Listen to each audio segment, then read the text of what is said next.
Lee Wetherington is the Director of Strategic Insight for Profit Stars and has delivered over 400 keynote presentations to financial executives all over the world.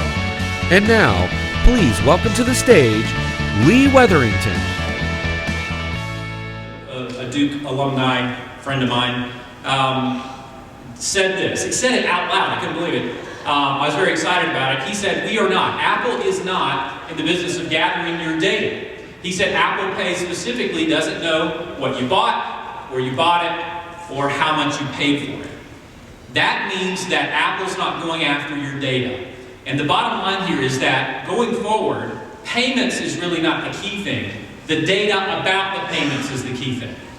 And that is your value going forward. It's the value you be able to bring to bear to your members. It is also the value that you will ultimately be able to monetize wearing a white hat and adhering to the credit union movement ethos.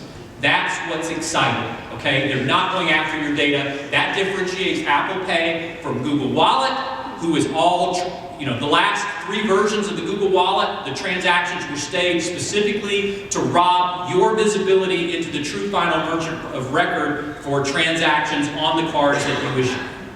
That's totally by design. PayPal, same thing, right? Your members are using their accounts to fund a pass-through PayPal account, and then what happens transactionally after that, you have no visibility into, right? Apple Pay is much better than those other 2 offerings because it protects your data. All right. So let me just bottom line the good news and bad news here. As we've already said, the good news about Apple Pay is it reinforces your card franchise. They're not going after your data, and it adds a new level of security that's never been there before. I would tell you that I would make the argument that Apple Pay is probably more secure than the EMV chip card transactions we're desperately going to be trying to roll out beginning in 2015 and will go on for at least 2 or 3 years thereafter. That's all good news. That reduces fraud, that reduces your liability in and across those transactions.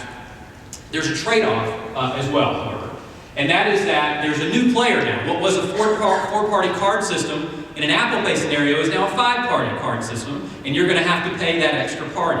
You, the issuer, are going to be paying that extra party. And if you haven't seen the pricing schedule for that, it's 15 basis points for an Apple Pay credit card transaction that you've got to pay. It's half a cent for Apple Pay debit card transaction. For more inspiring videos, visit CUESFutureSummit.com and be sure to attend this year's Future Summit.